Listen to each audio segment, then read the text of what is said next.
3e au 51e verset. Nous lisons. Le lendemain, Jésus voulut se rendre en Galilée et il rencontra Philippe. Il lui dit, suis-moi. Philippe était de Bethsaïda, de la ville d'André et de Pierre. Philippe rencontra Nathanaël et lui dit, nous avons trouvé celui de qui Moïse a écrit dans la loi et dont les prophètes ont parlé, Jésus de Nazareth, fils de Joseph. Nathanaël lui dit, peut-il venir de Nazareth quelque chose de bon? Philippe lui répondit, viens et vois. Jésus, voyant venir à lui Nathanaël, dit de lui,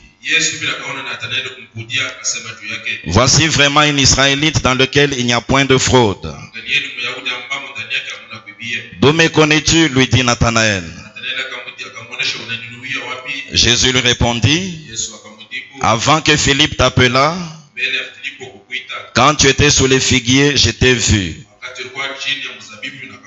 Nathanaël répondit et lui dit, Rabbi, tu es le Fils de Dieu, tu es le roi d'Israël. Jésus lui répondit, parce que je t'ai dit que je t'ai vu sous les figuiers, tu crois? Tu verras de plus grandes choses que celles-ci. Et il lui dit, en vérité, vous verrez désormais le ciel ouvert et les anges de Dieu monter et descendre sur le Fils de l'homme. Veuillez vous asseoir. Que le Seigneur ajoute des bénédictions à la lecture de sa parole. Hier, nous avons vu de quelle manière le pape est arrivé dans notre pays.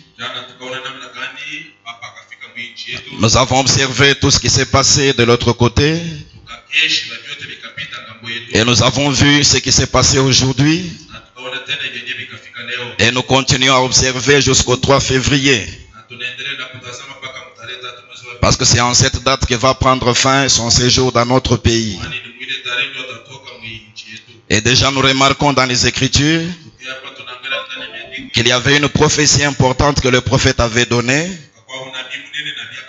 et qui s'accomplit parfaitement avec ce pape. Et quand nous voyons dans quelle période il est arrivé dans notre pays, cela nous permet de saisir un sens prophétique par les Écritures. C'est pourquoi nous continuons à observer, comme je l'ai dit, lorsque son séjour aura pris fin et qu'il sera parti, nous allons revoir les Écritures et en parler, le Seigneur voulant. Mais ici, nous sommes dans l'étude que nous sommes en train de faire pendant ce temps. Cette étude que nous avons intitulée Nathanaël. Le dimanche, nous étions arrivés au 4e point sur les 6. Et ce 4e point, nous l'avons intitulé la rencontre des deux dons de Dieu.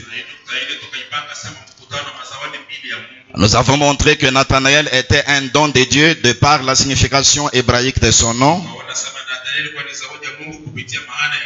Et Jésus étant le Fils de Dieu, il était aussi le don de Dieu. Et les deux dons de Dieu se sont rencontrés, c'est-à-dire Nathanaël et Jésus qui était le Fils de Dieu. Et nous avons montré que chacun de nous est un don de Dieu, parce que nous sommes spéciaux et spécifiques sur cette terre. Mais nous devons rencontrer le Fils de Dieu manifesté dans notre génération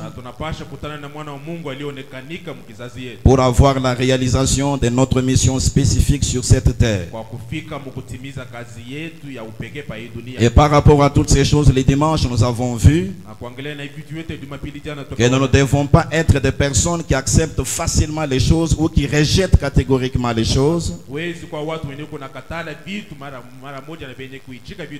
Mais nous devons examiner et éprouver chaque chose par la parole de Dieu avant de nous lancer. Et chacun de nous étant un don de Dieu, il doit apprendre à bien se gérer et à bien gérer son temps. Nous avons aussi compris que nous devons implanter la parole de Dieu dans les cœurs des gens. Et nous-mêmes, en tant que croyants, nous devons veiller à ce que la parole de Dieu soit implantée dans nos cœurs. Nous avons aussi vu que chacun de nous doit avoir des expériences personnelles avec Dieu. Chacun doit rencontrer individuellement Dieu et avoir une histoire personnelle avec lui, au lieu de se baser sur les expériences que les autres ont vécues et qu'ils nous ont racontées. Nous avons aussi compris que par rapport à la doctrine que nous avons, nous ne devons pas mettre un point final à la fin de notre doctrine. Mais le prophète a dit, nous devons terminer toujours par une virgule, en disant, nous croyons ceci plus tout ce que Dieu nous révélera. Et enfin, nous avions compris que Dieu n'est pas stationnaire. Dieu ne recule pas aussi, mais il avance. Avec son peuple, il avance de puissance en puissance, de révélation en révélation, de gloire en gloire et aussi d'expérience en expérience. Et donc dans notre marche personnelle avec le Seigneur, nous ne devons ni rester stationnaires ni régresser, mais nous devons être sûrs d'aller toujours de l'avant avec le Seigneur. Ce soir, nous allons commencer le 5e point de cette étude. C'est un point que nous allons commencer aujourd'hui, mais nous le terminerons le vendredi, Dieu voulant. Ce 5e point que nous avons intitulé Maître, Fils et Roi. Maître, Fils et Roi. Maître dans le sens de l'enseignant. Et ce point que nous allons commencer ce soir, nous le basons sur la dernière réponse que Nathanaël avait donnée à Jésus. Au verset 47, Nathanaël s'est approché de la présence du Seigneur. Et comme Jésus était le Messie, il a révélé la nature de son cœur. Au verset 48, Nathanaël lui a posé la question de savoir d'où il le connaissait. Et lorsque Jésus a donné la réponse, Nathanaël avait réellement compris qu'il était dans la présence du Messie. Parce que c'était leur première fois de se rencontrer. Mais Jésus était déjà en mesure de dire clairement et avec précision ce qu'avait été la nature de son cœur. Jésus pouvait parler de ce qui s'était passé avant et même sous les figuiers. Alors au verset 49, Nathanaël répondit et lui dit, Rabbi, tu es le Fils de Dieu, tu es le roi d'Israël. Et lorsque nous avons exploité le point dont nous avons parlé le dimanche, nous avons montré qu'ici Nathanaël avait exprimé la révélation qu'il avait eue sur Jésus. C'est quelque chose que son maître Philippe ne lui avait pas encore enseigné. Il ne l'avait pas non plus appris d'une chair ou d'un sang.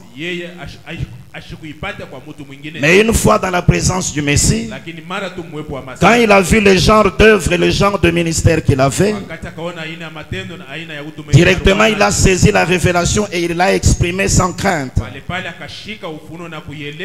Il a regardé Jésus en face et il a dit, Rabbi, ce qui signifie maître, tu es le Fils de Dieu, tu es le roi d'Israël. C'est ça la révélation personnelle qu'il Nathanaël avait reçu au sujet de Jésus. Et nous avions insisté dans la partie du dimanche que chacun de nous peut venir après avoir été invité par quelqu'un d'autre. Mais il faut rencontrer personnellement ces dieux et avoir vous-même la révélation de qui il est dans votre vie. Et avec le prophète, nous avons montré que nous ne sommes pas dénominationnels. Lorsque votre révélation est conforme à la parole, il faut avancer avec elle. Mais seulement il faut avoir de l'amour et du respect pour les autres qui ne voient pas comme vous. Maintenant ici nous voulons approfondir cette pensée alors que nous commençons ce 5e point. Pour commencer, le prophète déclare ceci dans le sermon La Persévérance, prêché le 13 janvier 63. Point 126, il dit ceci: examinez votre révélation à la lumière de la parole. Si c'est contraire à la parole, laissez tomber cela. Si c'est conforme à la parole, Dieu est donc tenu par le devoir de garder sa parole.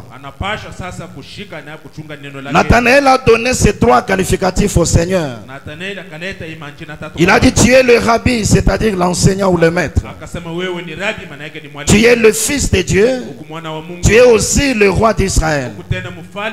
Une révélation personnelle qu'il avait eue au sujet de Jésus.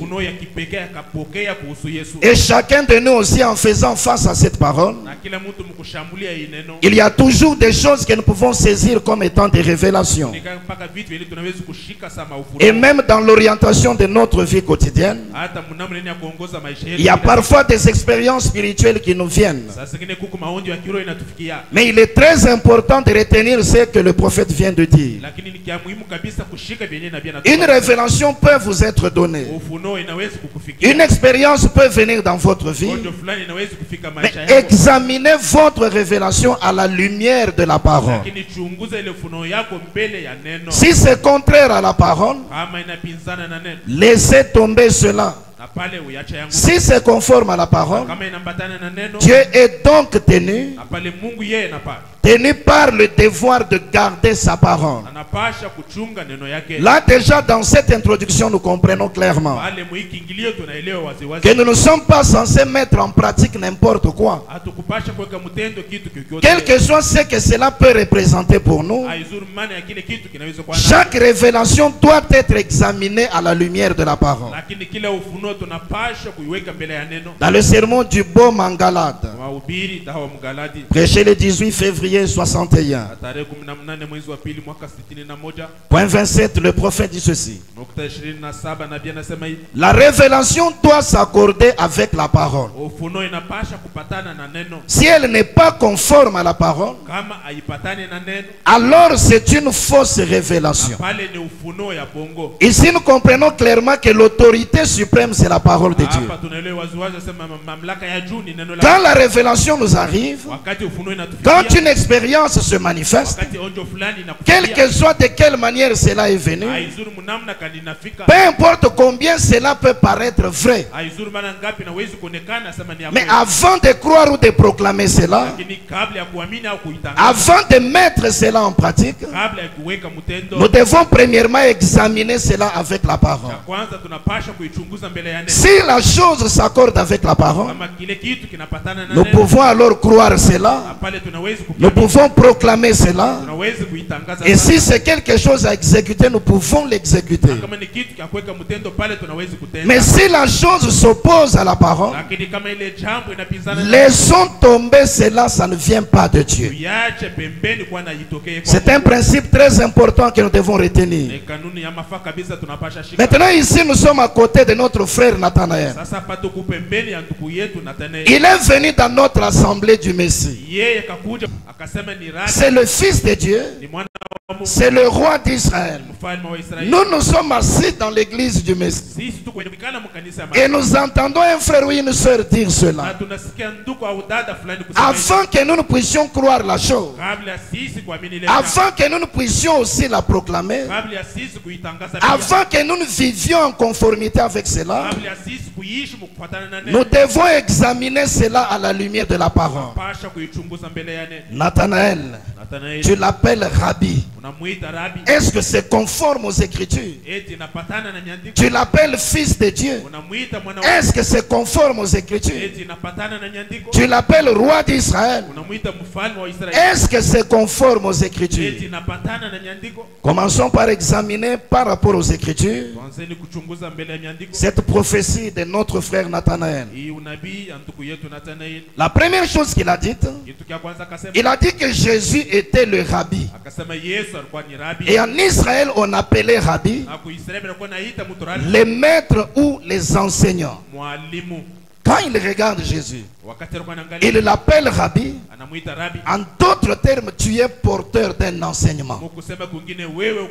C'est toi qui es capable d'enseigner aux autres. Il y a des instructions et des directives en toi. C'est toi le maître qui doit enseigner aux autres.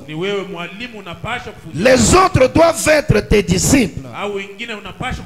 Les autres doivent t'écouter parler. Les autres doivent apprendre de toi. Et ensuite ils doivent mettre en pratique ce que tu leur auras enseigné. C'était ça le rabbi ou l'enseignant. Maintenant posons-nous la question, frères et sœurs. Est-ce que cela est conforme à l'écriture? Est-ce que le Messie devait être le maître? Commençons dans Deutéronome chapitre 5. Notez du premier verset jusqu'au 33e.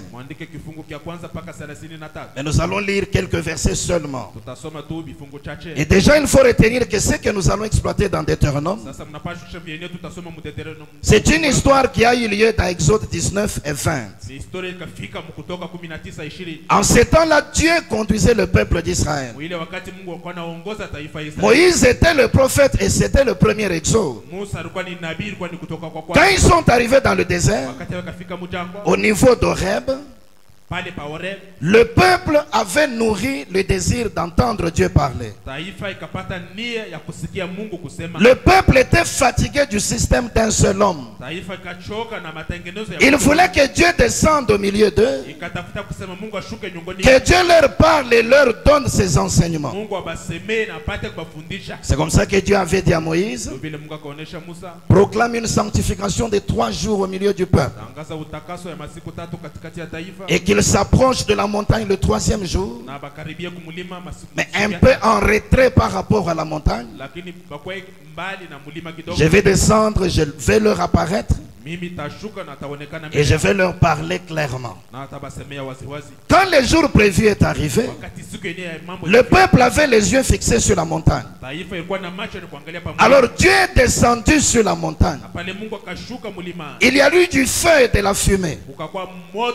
Il y a eu des tonnerres et des sons de trompettes.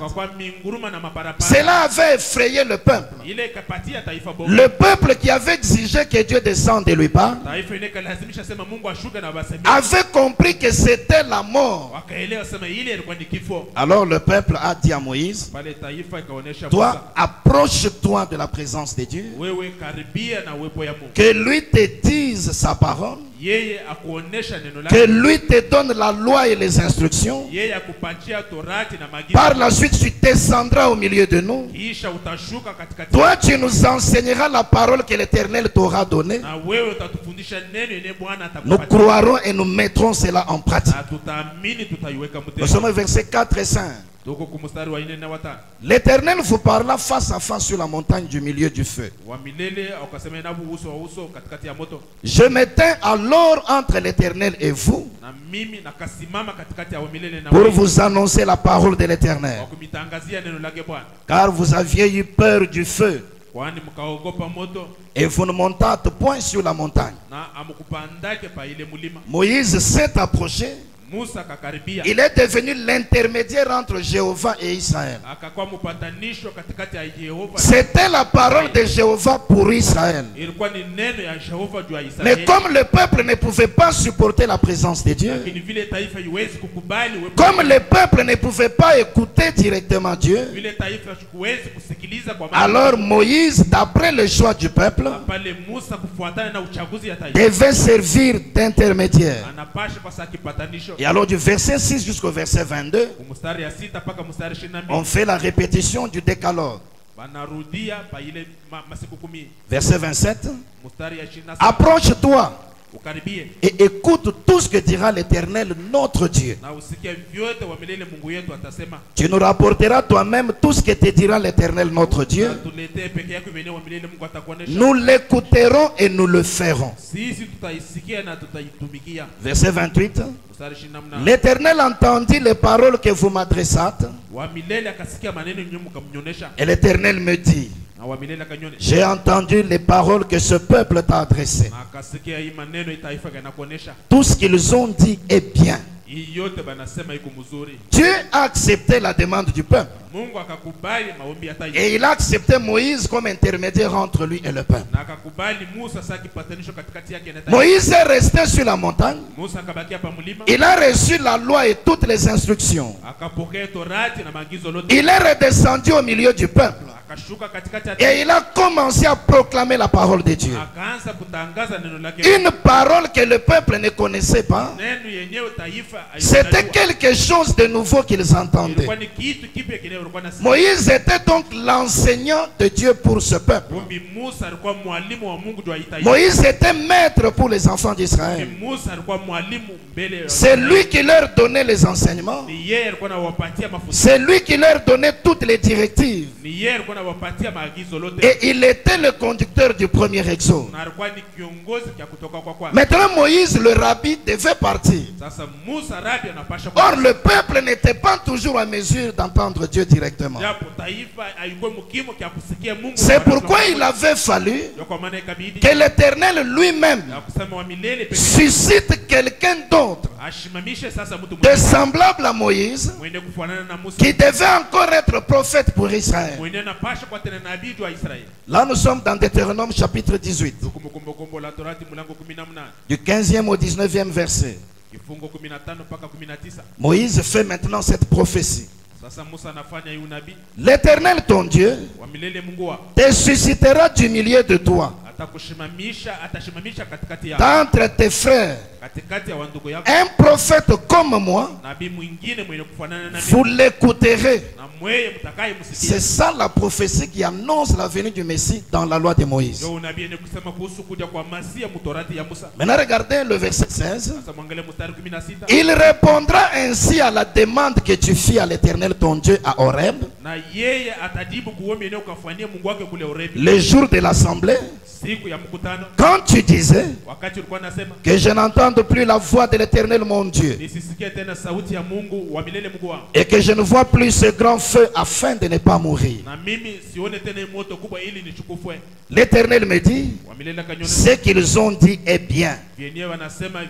Je leur susciterai du milieu de leurs frères un prophète comme toi. Je mettrai mes paroles dans sa bouche, et il leur dira tout ce que je lui commanderai. Et si quelqu'un n'écoute pas mes paroles qu'il dira à mon nom, c'est moi qui lui en demanderai compte. Le Messie qui devait venir était donc un prophète semblable à Moïse. Quelqu'un qui était la réponse de Dieu à la demande que le peuple avait faite à Horeb. C'est que ça devait encore être un prophète. Quelqu'un qui devait être porteur des paroles de l'Éternel. Et comme Moïse, il devait être enseignant. Il devait avoir les directives de Dieu. Il devait transmettre ses enseignements à ce peuple. C'est que de façon claire, Selon la prophétie donnée par Moïse, le Messie devait être un rabbi. Cela a été confirmé plusieurs fois pour montrer que le Messie était le rabbi. C'est lui qui leur a donné les enseignements au sujet du deuxième exode. C'est lui qui a donné les directives dans le Nouveau Testament. Une fois qu'au milieu du peuple il y avait des questions, il venait toujours auprès de Jésus. Maître, dans tel cas, qu'est-ce que tu dis? Maître, dans situation, que devons-nous faire? Maître, quand telle situation survient, qu'est-ce que nous devons faire? Le Messie était l'enseignant. Le Messie était le rabbi. C'est que cette partie de la révélation que Nathanaël avait eu au sujet de Jésus était conforme aux Saintes Écritures. Moïse l'avait déjà annoncé. Et lui l'a proclamé devant Jésus ce jour-là. C'est que Nathanaël avait raison. Cette partie de sa révélation était conforme aux Saintes Écritures.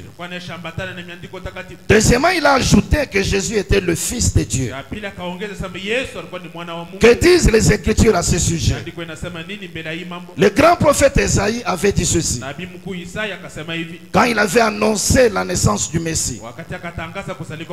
Esaïe 9, verset 5. Car un enfant nous est né, un fils nous est donné, et la domination reposera sur son épaule. On l'appellera admirable, conseiller, Dieu puissant, Père éternel, prince de la paix. Ici, le grand prophète Esaïe annonce la naissance du Messie. Mais il place deux choses. Un enfant nous est né, un fils nous est donné. On devait avoir à la fois la naissance et le don. Et quand vous étudiez ces choses en profondeur, un enfant nous est né, c'est en rapport avec l'enfant qui est sorti du sein de Marie. Qu'est-ce que Dieu a fait? Le prophète, il est allé dans le sein de Marie.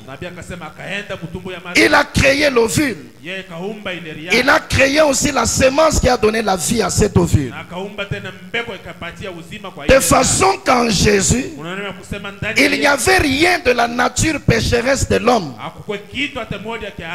Il était une création de Dieu lui-même. Et cet enfant-là devait naître. Mais en même temps, le Fils de Dieu,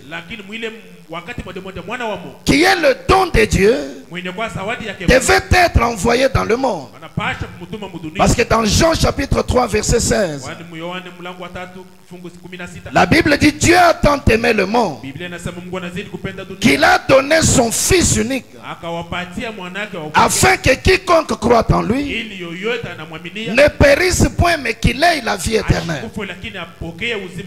Et si vous connaissez l'enseignement de William Branham, vous savez que le Fils unique de Dieu, ce n'est pas un corps de chair. Le Fils unique de Dieu, c'est le Logos qui était sorti du Père. William Branham nous amène plus loin dans l'éternité. En ce temps-là, rien d'autre n'existait si ce n'est Dieu. Il était la grande fontaine de l'esprit. Il remplissait toutes choses. Et c'était ça le Père qu'on appelle Elohim. Mais dans cette grande fontaine de l'esprit, il y avait beaucoup d'attributs, nous connaissons ces choses.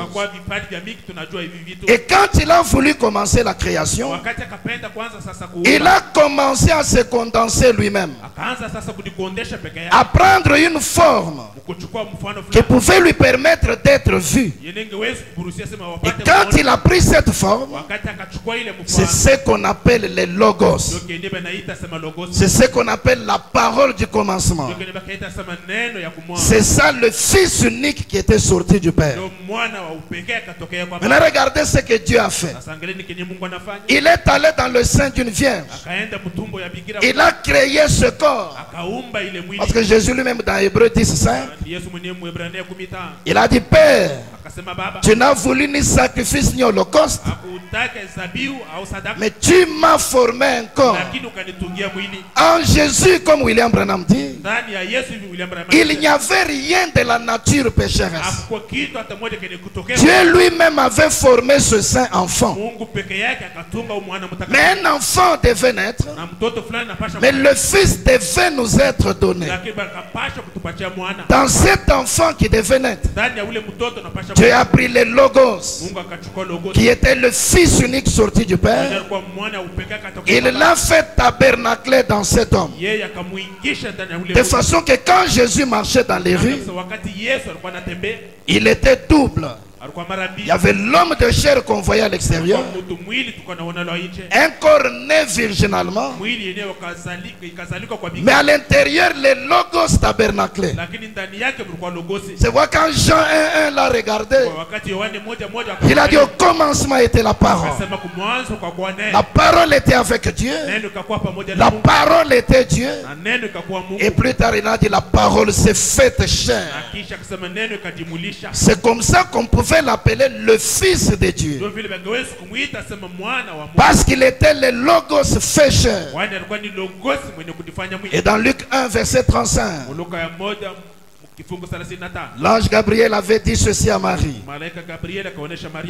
L'ange lui répondit, le Saint-Esprit viendra sur toi et la puissance du Très-Haut te couvrira de son nom. C'est pourquoi le saint enfant qui naîtra de toi sera appelé Fils de Dieu. C'est que cette deuxième partie de la révélation exprimée par Nathanaël était vraie. C'était le Fils de Dieu devant lui. Troisième chose, il a dit, tu es le roi d'Israël. Et William Branham dit, si quelque chose doit être déclaré vrai, il faut que ce soit conforme à la parole de Dieu à 100%. Même si les deux premiers éléments sont déjà vrais. Mais voyons aussi le troisième élément. Il a dit que Jésus était le roi d'Israël. Est-ce vrai? Qu'est-ce que les Écritures avaient dit? Dans Michée chapitre 5, au verset 1er, c'est ici que Michée avait aussi annoncé la naissance du Messie. Et toi, Bethléem Ephrata, petite entre les milliers de Judas, de toi sortira pour moi celui qui dominera sur Israël. D'autres versions, c'est lui qui régnera sur Israël. Regardez la conclusion du verset. Et dont l'origine remonte aux temps anciens, au jour de l'éternité. Quelqu'un va naître à Bethléem. Il sera le roi d'Israël. Il dominera sur Israël. Mais ne dites pas qu'il vient de Nazareth. Ne dites pas que son origine est terrestre. Son origine remonte aux temps anciens. À quel jour? Au jour de l'éternité. Le même Elohim de l'éternité, c'est celui-là qui s'est condensé pour devenir le Logos, et il va naître sous forme d'un enfant à Bethléem Ephrata. C'est que c'est lui qui est sorti de Bethléem. C'est lui qui devait être le roi d'Israël. Un autre prophète avait annoncé cela. Regardez le grand prophète Balaam. Nombre chapitre 24. Versets 16 à 19. Il dit ceci. Parole de celui qui entend les paroles de Dieu, de celui qui connaît les desseins du Très-Haut, de celui qui voit la vision du Tout-Puissant, de celui qui se prosterne et dont les yeux s'ouvrent. Maintenant il commence à donner la prophétie. Et je le vois, mais non maintenant. Je les contemple, mais non de près.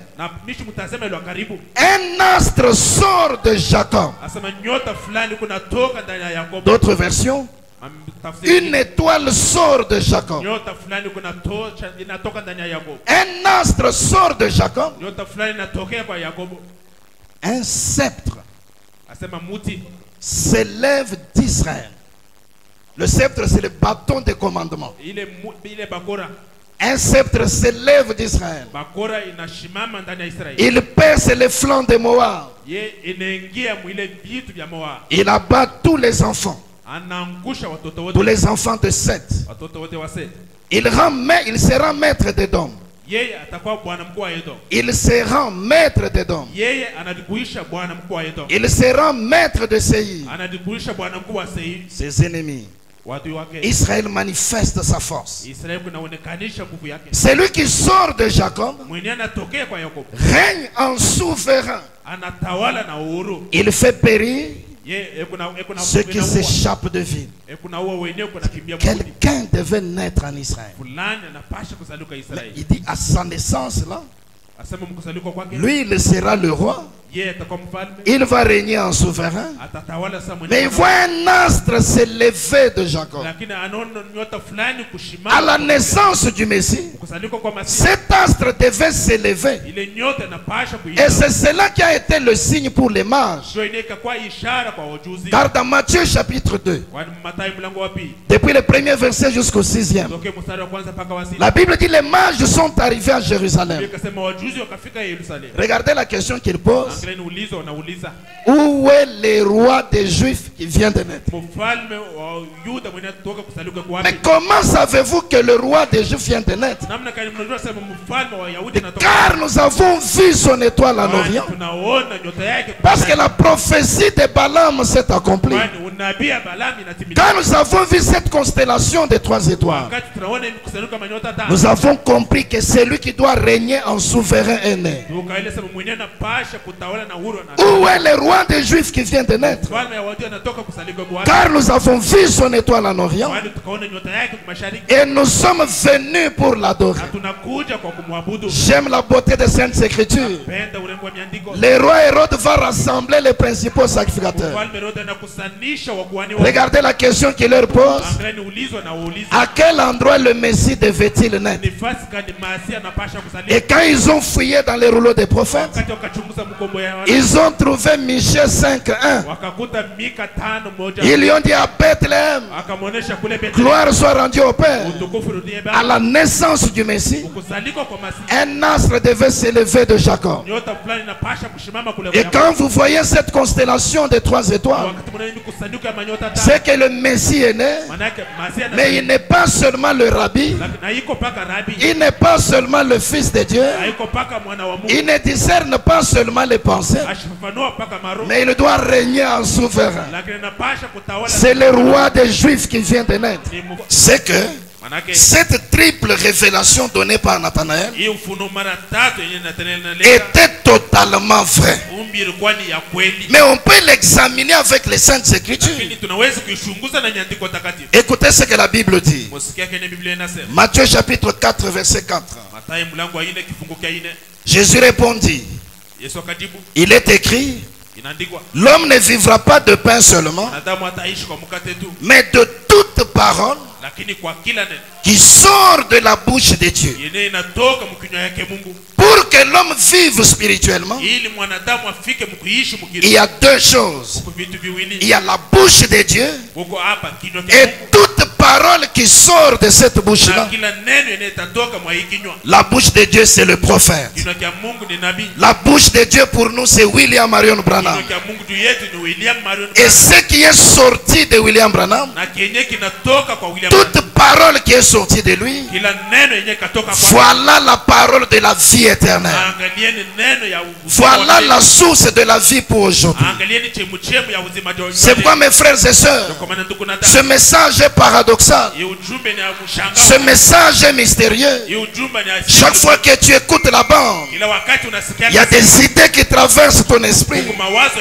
Chaque fois que tu lis les brochures, il y a des choses qui te viennent. Il y a des expériences qui viennent. Mais tu dois examiner avec la parole. La vie ne vient pas par une expérience seulement, mais il faut que ce soit conforme à ce qui est sorti de la bouche de Dieu. Parce que la vie éternelle ne vient que de ce qui est sorti de la bouche de Dieu. Écoutez, exposé page 149. Le prophète dit ceci: dans chacun des âges, sans exception, la même chose est dite au début et à la fin du message à chaque âge. Écrit au messager. Écrit aux messagers d'Éphèse, de Smyrne, de Pergame, de Thyatire, de Sardes, de Philadelphie, de Laodicée. Voici ce que dit celui, etc. Que c'est lui au singulier qui a des oreilles à entendre ce que l'Esprit dit aux églises. Remarquez ici que dans chaque âge, Jésus par l'Esprit ne s'adresse qu'à une seule personne. En ce qui concerne la parole pour cet âge-là, remarquez ici que dans chaque âge, Jésus par l'Esprit ne s'adresse qu'à une seule personne. En ce qui concerne la parole pour cet âge-là, un seul messager pour chaque âge reçoit ce que l'Esprit a à dire à cet âge-là. Et c'est ce messager-là qui est le messager pour la véritable église. Il parle de la part de Dieu par révélation aux églises, à la vraie et à la fausse. Le message est alors diffusé à tous. Mais bien qu'il soit diffusé à tous ceux qui sont atteints par le message, ce message n'est reçu individuellement que par un groupe particulier d'une certaine façon. Chaque individu de ce groupe est quelqu'un qui a la capacité d'entendre ce que l'Esprit dit au moyen du messager. Ceux qui entendent ne reçoivent pas leur propre révélation particulière, pas plus qu'un groupe ne reçoit sa révélation collective. Mais chaque personne, ici il y a le chaque personne là, mais chaque personne entend et reçoit ce que le messager a déjà reçu de Dieu. Quand l'Esprit veut parler à un âge, il va s'adresser à une seule personne, et c'est celui-là le rabbi pour cet âge-là. De même que Moïse est allé recevoir la parole et qu'il est venu l'enseigner à Israël, c'était dans le premier exode. Jésus dans le deuxième exode, il avait les paroles du Père à transmettre au peuple. Il les leur a transmises et le peuple a reçu cet enseignement. C'était dans le deuxième exode. Et ici au troisième exode, la colonne de feu vient par William Branham et il est le seul messager pour cet âge. Tout ce que l'Esprit avait à dire à cet âge, il l'a dit par William Branham. Celui qui reçoit le message ne reçoit pas sa révélation particulière. Un groupe ne peut pas dire nous avons une révélation collective. Mais chaque personne entend et reçoit ce que le messager a déjà reçu de Dieu. Poursuivons avec le prophète. Nous retrouvons exactement le même modèle dans chaque âge. Voilà pourquoi la lumière vient à travers un messager donné par Dieu dans une certaine région. Ensuite, à partir de ce messager, la lumière se répand à travers le ministère d'autres personnes qui ont été fidèlement enseignées. Mais il est évident que tous ceux qui sortent n'apprennent pas toujours combien il est nécessaire de ne dire que ce que le messager a dit. De ne dire que ce que le messager a dit. Souvenez-vous, Paul a averti les gens de ne dire que ce qu'il avait dit. 1 Corinthiens 14, 37. Si quelqu'un croit être prophète ou inspiré, qu'il reconnaisse que ce que je vous ai écrit est un commandement du Seigneur. Quoi? Est-ce de chez vous que la parole de Dieu est sortie? Ou est-ce à vous seul qu'elle est parvenue? Ils ajoutent ici, ou ils retranchent là. Et avant longtemps, le message n'est plus pur et le réveil s'éteint.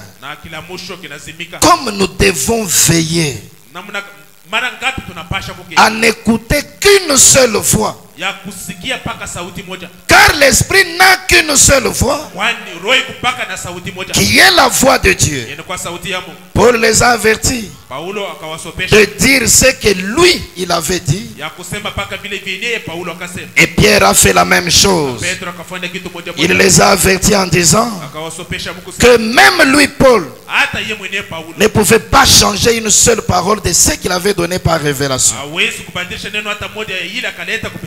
Oh, comme il est important d'entendre la voix de Dieu à travers ces messagers, puis de dire ce qu'il leur a donné à dire aux églises. Nous comprenons de quelle manière Dieu a placé son plan. Quand il veut s'adresser à un âge, il prend une seule personne qui est le messager. Il donne à ce messager-là le message du jour. Et le messager vivant dans une certaine région, il proclame le message. Mais les autres peuvent venir avec leur ministère. Ailleurs, les prophètes les appellent les auxiliaires. Ils doivent prendre soin, Branham dit, d'être fidèlement enseignés. C'est pourquoi même ceux qui sont dans le ministère quintuple, soyez sûrs que ce que vous dites est exactement ce que le messager a dit. Parce que même lui, le messager, ne peut pas revenir pour changer ça. Ce n'est pas un homme qui a parlé, mais Dieu lui-même a parlé par l'homme. Et c'est cela la seule voix. C'est cela la voix de Dieu. Il faut être fidèlement enseigné et être sûr de ne dire que ce que le messager a dit. Ce n'est pas tu reconnais ton appel au ministère aujourd'hui sans être fidèlement enseigné. Tu sautes pour commencer à dire des choses. Soyons fidèlement enseignés. Prenons le temps d'apprendre ce que le messager a dit. Parce que l'enseignement fidèle, c'est ce que le messager a dit. Lui seul est le révélateur divin de la parole. Lui est le révélateur et les autres sont des répétiteurs. Un auxiliaire n'est pas un révélateur. Le révélateur divin, c'est un seul. Et c'est William Marion Branham. Tous ceux qui sont dans le ministère Quintuple sont des auxiliaires de William Branham. Et ils ne doivent dire que ce que William Branham a dit. Regardez, dans Deutéronome, c'était le premier exode. Dieu leur avait dit par Moïse, voici la loi que je vous donne. Prenez seulement cette loi et enseignez-la aux enfants et à tous les autres.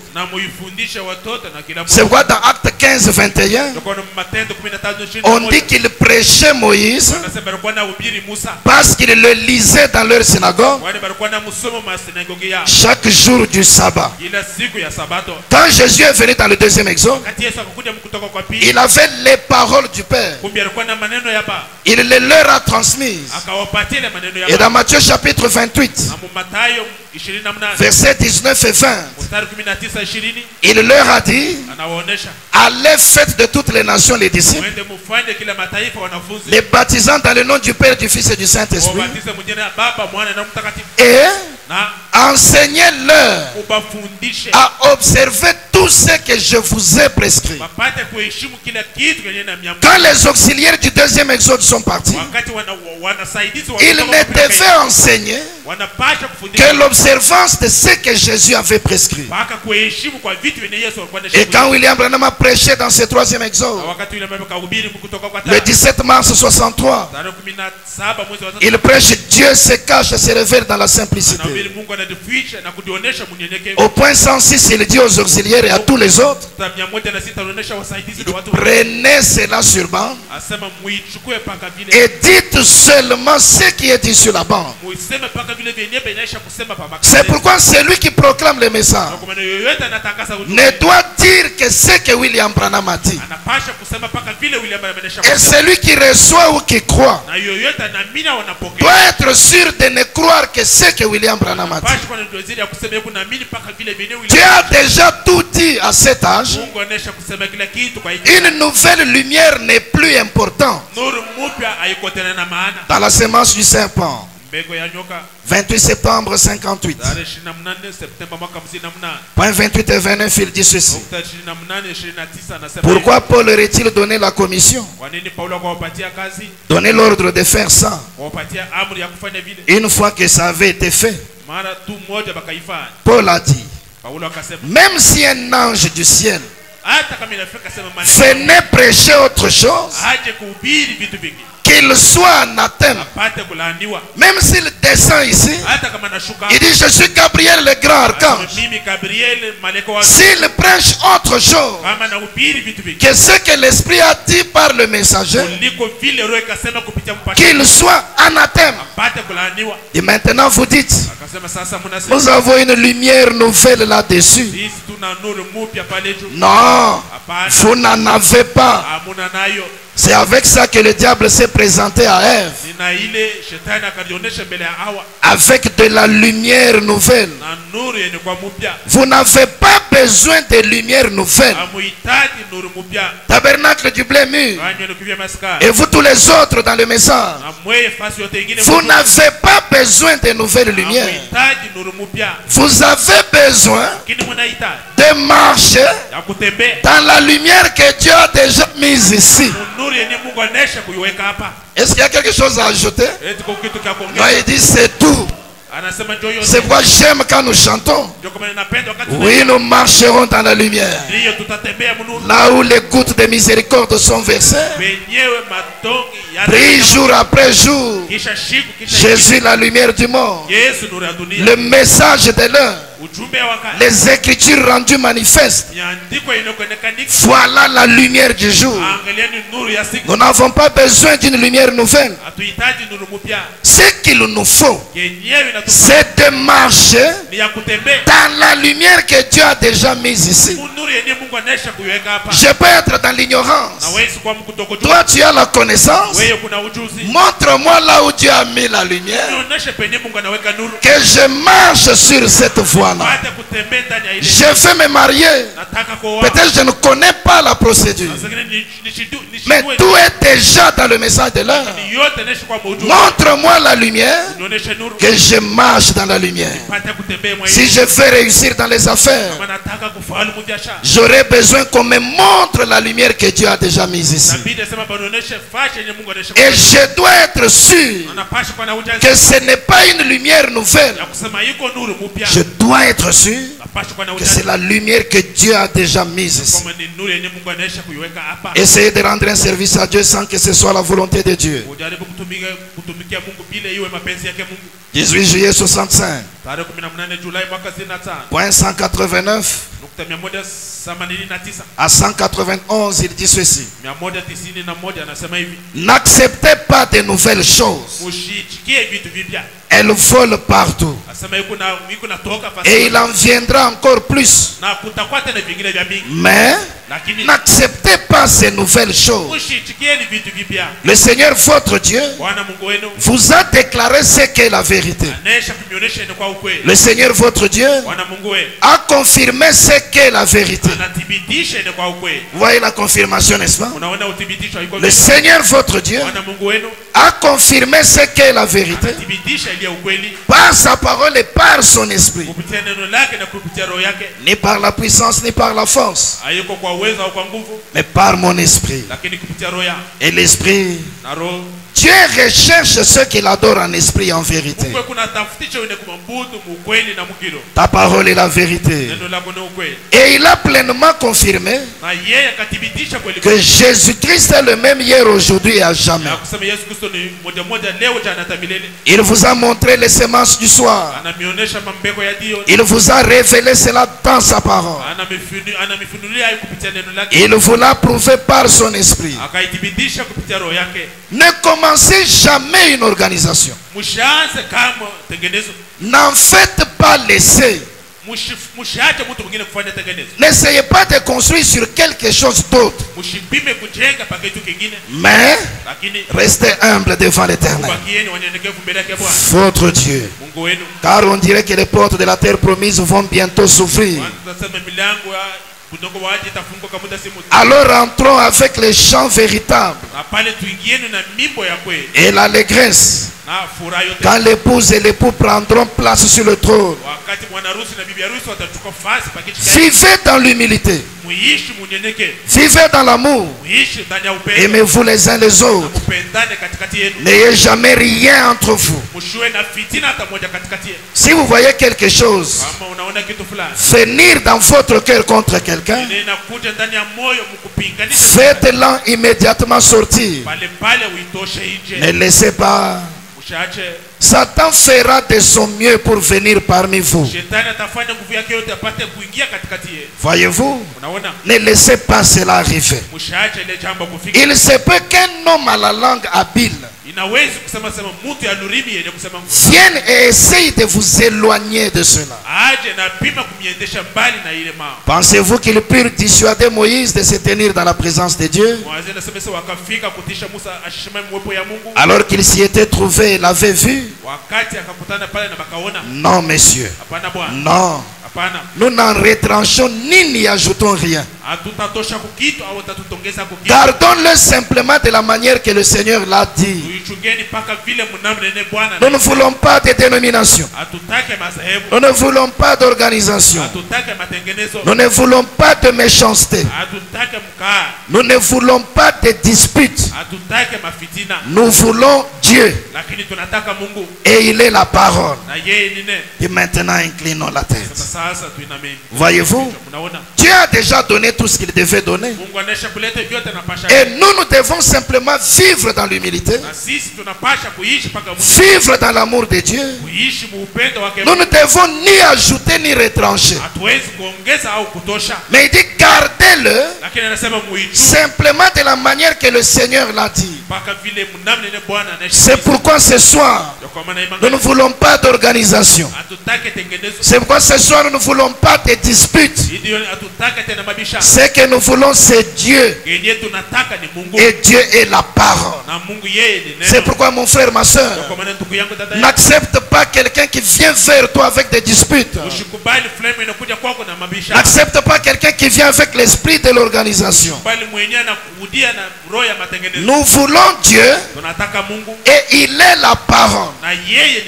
Quand Paul a parlé à Timothée, dans 2 Timothée 4, il lui dit, prêche la parole. Ne raconte pas des histoires. N'essaye pas de nous convaincre à suivre tes habitudes. N'essaye pas d'amener le monde dans l'église. Non, messieurs, prêche la parole. Nous voulons Dieu et Dieu est la parole. Voyez-vous?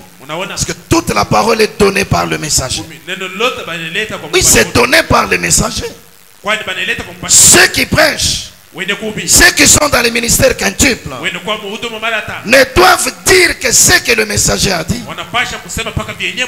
Et comme le prophète nous a dit le dimanche, il a dit venez à l'église avec votre Bible et votre carnet, notez le texte, allez faire des recherches. Il a dit vérifiez ces choses avec la parole pour voir si elles sont justes ou pas. Nous devons être vigilants avec notre âme. Ton âme est valeureuse, mon frère, ma soeur. Elle vaut 10 000 mondes. Regardez le discours d'hier que le pape a fait. Comment il a vanté notre pays avec ses richesses. Mais prenez toutes les richesses du Congo, joignez-y toutes les autres richesses du monde, multipliez cela par 10 000. Voilà la valeur d'une seule âme. C'est pourquoi je suis jaloux avec mon âme. Je ne peux pas laisser n'importe quoi y entrer. Je dois être sûr que ce que je laisse entrer à moi, c'est ce que l'Esprit a dit au moyen du messager. C'est pourquoi je dois vérifier chaque chose. Voyez-vous? Parce que je dois être sûr que c'est conforme à la parole de Dieu. Une révélation qui vient par un Éphésiens 4. Une révélation qui vient par une vision. Une révélation qui vient par une prophétie. Une révélation qui vient par un son spirituel. Je dois vérifier cela avec la parole. Dans haut, Seigneur, encore une fois, 28 juin 63, point 85, le prophète dit ceci. Vous dites, eh bien, frère Branham, nous avons eu toutes sortes de pluies. Les pluies internes et les pluies externes. Comme là aussi nous avons toutes sortes de pluies. Les pluies internes et les pluies externes. Vous êtes intelligent. Croyez-vous cela? Vous êtes intelligent. Peu m'importe le genre de révélation dont il s'agit. Et combien elle semble bonne. Si elle n'est pas conforme à la parole de Dieu, alors laissez cela tranquille. Ceci est le plan pour traverser le désert. La parole du Seigneur. Peu importe de quelle manière l'expérience vous vient. Peu importe combien cela bouillonne dans votre cœur. Si c'est contraire à la parole de Dieu, laissez tomber cela. Regardez. Le messager Martin Il a fait une expérience claire. Il a vu quelqu'un lui apparaître. Et lui dit, je suis ton Seigneur Jésus. Adore-moi. Peut-être qu'il ressemblait à la peinture. Mais il n'a pas dit, comme il dit, je suis Jésus, je parle. Vérifie d'abord cela avec la parole. Quand il le regarde, un Jésus couronné avant la venue de cet ange. Mais qui t'a couronné maintenant? C'est que tu es Satan. Arrière de moi, Satan. Ne soyez pas séduits par l'apparence de la chose. Le diable peut tout imiter, sauf citer la parole mot à mot. Soyez sûr que c'est la parole mot à mot. Parce que le mensonge séduisant renferme 99,9% de vérité. C'est pourquoi il nous faut connaître la parole de Dieu pour vérifier chaque révélation qui vient. Non, j'ai vu une lumière, alors ça doit être vrai. Mais la Bible dit que Satan lui-même se déguise en ange de lumière. Toutes les lumières ne sont pas toujours vraies. Est-ce que c'est conforme à la parole? Oh non, j'ai eu un songe. Oui, monsieur. La parole enseigne 5 sources de songes. Et le tien vient de quelle source? Il y a des songes qui viennent de Dieu. Il y a des songes qui viennent de Satan. Branham dit tu peux être malade et faire un songe. Et tu peux avoir beaucoup mangé et faire un songe. Il y a des songes qui viennent de la multiplicité des occupations. 5 sources de songes selon la parole. De quelle source est venu ton songe? Tu dois examiner même si ça paraît juste. Donc j'ai eu une vision. Oui, monsieur. Le diable donne aussi des visions. Il a donné des visions à Martin. Frère, il a tenté même le Seigneur Jésus. Mais maintenant, toi qui es né d'un homme et d'une femme, ne tremble pas devant ces choses. Mais vérifie, il faut que ce soit la parole de Dieu.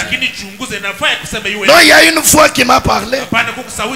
Elle peut être de Dieu, tout comme elle peut être de l'ennemi, ou encore ça peut être suite à une maladie. Les hommes de science connaissent ces choses. Vérifie avec la parole. Il faut que ça s'emboîte avec la parole. Maintenant, la pluie fait son travail, faisons le nôtre. Nous devons examiner avec la parole. Oui, monsieur. Mais le diable amène aussi les Écritures. Voici. Dans Jéhovah Jireh, 9 mars 57. Point 10, le prophète dit ceci. Et maintenant, pour avoir une toile de fond à notre récit, pour établir quelque chose, vous ne devez pas prendre juste une seule petite écriture. Pour établir quelque chose, vous ne devez pas prendre juste une seule petite écriture.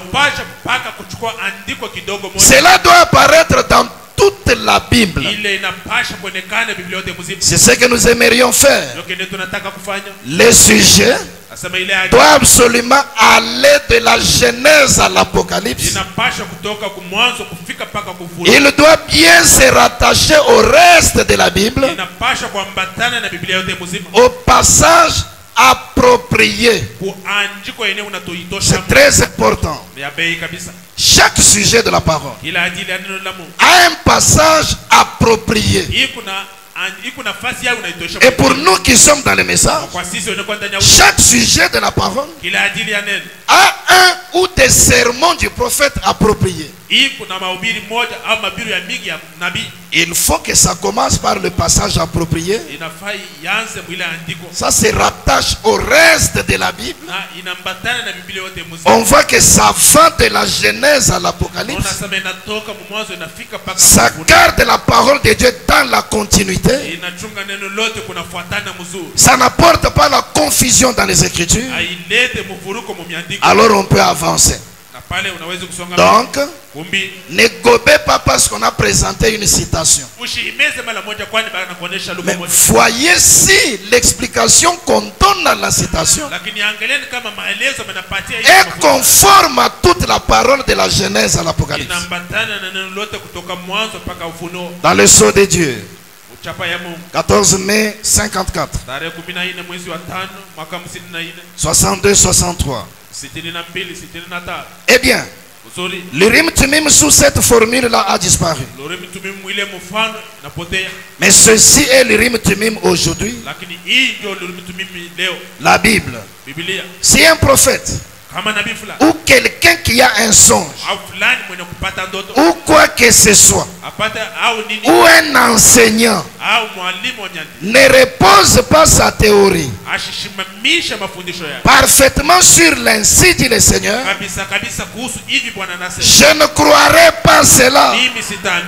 Voyez-vous, cela doit apparaître ici même, de la Genèse à l'Apocalypse, pas juste à un seul endroit. Cela doit être dans toute la Bible et rattacher cela parfaitement ensemble. Oui, oui. Cela doit s'accorder avec le reste de la chose et rattacher tout cela ensemble. Autrement, vous pouvez prendre une seule chose et dire que c'est le purgatoire et prêcher le catholicisme à partir de la Bible. Mais cela doit s'accorder entièrement de la Genèse à l'Apocalypse et rendre le tableau clair. C'est vrai. Et le Saint-Esprit est celui qui développe cette image pour vous. Si seulement vous le laissez faire cela, il vous conduira dans toute la lumière. C'est ce que dit la Bible. Jésus a dit qu'il le ferait. Un jour on m'a amené un homosexuel et je devais discuter avec lui sur la Bible. Il a pris des écritures dans la Bible pour essayer de prouver cela avec la Bible. Et si tu ne connais pas les Saintes Écritures, tu vas fuir devant lui. Donc le problème, ce n'est pas un passage de la Bible. Le problème, c'est l'entièreté de la parole de Dieu. Ça doit marcher de la Genèse à l'Apocalypse. Et il faut le Saint-Esprit pour développer cette image. Tout ceci, c'est pour que nous comprenions que nous devons être sérieux dans ce que nous faisons. Une révélation, par une vision, un songe, ou par un enseignement, vérifions avec la parole. Et il faut que ça s'emboîte avec toutes les Écritures. Quelqu'un arrive, j'ai fait un songe. Dans le songe, je m'a dit, c'est elle qui est ta femme. Très bien. Mais elle est dénominationnelle. Ça s'oppose aux Saintes Écritures. Voyez-vous, j'ai fait un songe. Dieu m'a dit que tu dois me donner $10 000. Très bien. Mais ce n'est pas parce que tu me dis que Dieu t'a dit que je dois donner. Parce que la parole dit, Dieu doit parler aux deux bouts du bois. Le même Dieu qui a dit à Paul, va vers Ananias, il a aussi dit à Ananias, quelqu'un viendra ici du nom de Paul. Le même Dieu qui a dit à la mère de George Carter, prie pour que William Branham vienne ici. Il a dit à William Branham, va à Milltown. Dieu doit parler aux deux bouts du bois. Il faut vérifier avec la parole. Et ça doit garder la parole dans la continuité. Voici enfin Apocalypse 4, troisième partie. Prêché le 8 janvier 61. Point 10 à 12. Ça c'est très important. Il dit ceci. Et vous, petite église, je vous en conjure au nom du Seigneur Jésus de croître dans la grâce de Dieu. Tenez ferme et regardez sans cesse au calvaire. Autant toutes les racines d'amertume de votre cœur et de votre âme, afin que Dieu puisse vous utiliser n'importe quand. Chaque croyant doit avoir sa relation avec Dieu. On ne doit pas être dépendant de certaines personnes. Le Dieu de tel doit aussi être ton Dieu. Tu dois avoir ta relation avec Dieu. Dieu peut t'utiliser n'importe quand. Mais le prophète a donné 4 choses. Première chose, croître dans la grâce de Dieu. Est-ce que la grâce de Dieu est en train de te faire croître? Nous en avons parlé il n'y a pas longtemps dans la triple croissance. Deuxième chose, tenez ferme. Vous devez apprendre à rester inébranlable dans la foi. Dieu ne t'utilise pas parce que tu ne veux pas d'abord grandir dans sa grâce. Deuxièmement, tu ne veux pas être ferme dans la foi. Aujourd'hui tu es dans la foi. Demain, à cause de la petite perte dans les affaires, tu rétrogrades. Et puis après on t'exhorte un peu, tu reviens. Puis après un frère te déçoit, tu quittes encore. C'est pourquoi on ne fait que te tromper. Tenez ferme. Troisième chose, regardez sans cesse au calvaire. Si vous avez votre pensée fixée sur le calvaire, vous ne pécherez même pas. Vous garderez la présence de Dieu dans votre vie. Parce que tu auras le souvenir de ses souffrances.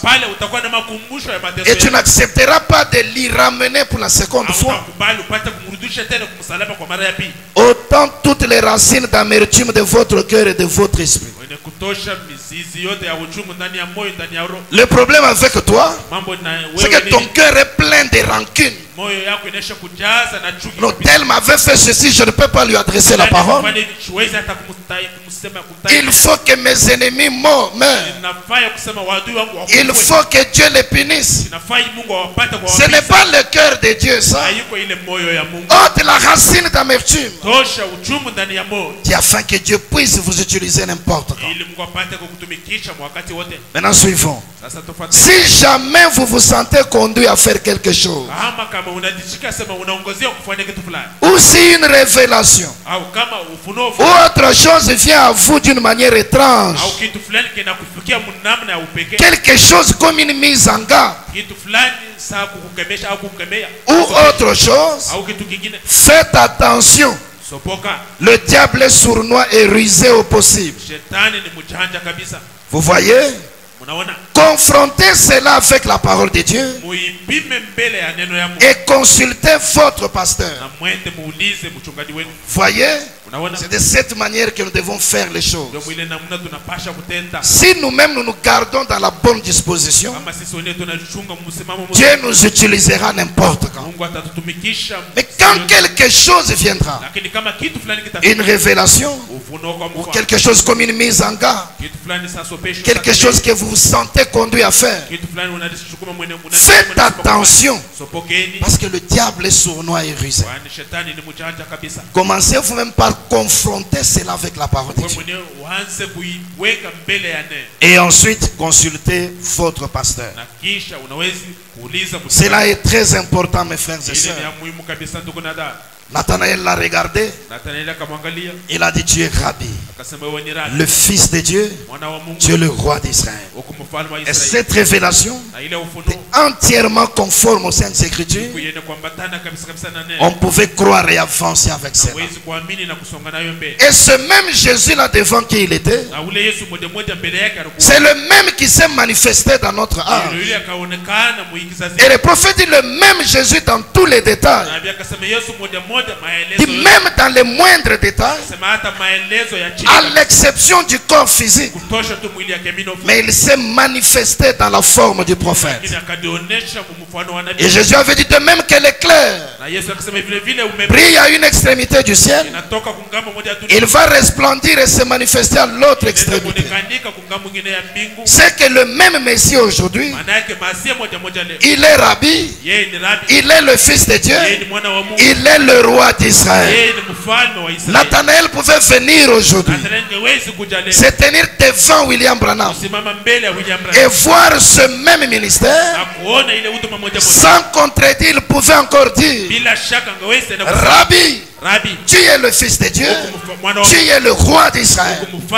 Parce que ce n'est pas le corps qui l'identifie, ce n'est pas la photo qui l'identifie, ce ne sont pas les marques de clous qui l'identifient, mais ce sont les œuvres qui l'identifient. Qu'il soit noir, qu'il soit brun, qu'il soit de l'ouest, quand on voit les œuvres, Rabbi, tu es le Fils de Dieu, tu es le roi d'Israël. Comment il va jouer ce triple rôle? Nous allons le voir vendredi. Et quel sera l'impact de ce triple rôle? Nous le verrons. Mais retenez qu'il est le Rabbi. C'est de lui que tous les enseignements ont été donnés. C'est par lui que Dieu a parlé à cet âge. Retenez qu'il est le Fils de Dieu, parce que c'est le même Logos fait chair sur la terre. Il dit, j'ai tenu cela caché dans mon cœur. Et quand cela veut s'installer, je sens comment il est en train de s'installer. Et mon âme devient chaude. Il est le roi d'Israël. Voyez-vous, les saints de l'autre côté lui ont montré un piédestal. Monte et mets-toi là-bas. Pourquoi vous devez m'élever sur la terre? Tu étais un chef. Oui, monsieur. Il enseigne qu'à la naissance du chef, il y a deux choses. Si c'est le chef Messie, un astre doit s'élever. La constellation des 3 étoiles. Cet astre s'est élevé à l'est à la naissance de Jésus. Le même astre s'est élevé à l'ouest à la naissance de William Branham.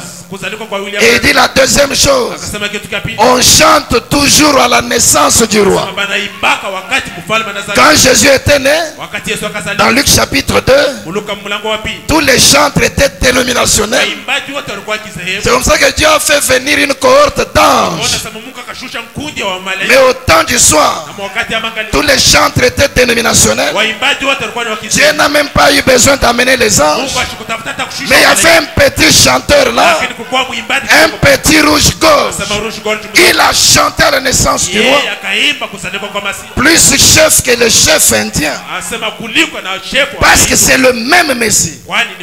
Il est le Rabbi. Il est le Fils de Dieu. Il est le roi d'Israël. Et nous verrons comment il va jouer ce triple rôle. Et quelle doit être notre attitude face à ces rôles. Et pour ce soir, sache que la révélation de Nathanaël était vraie en ces temps-là et elle est vraie aujourd'hui.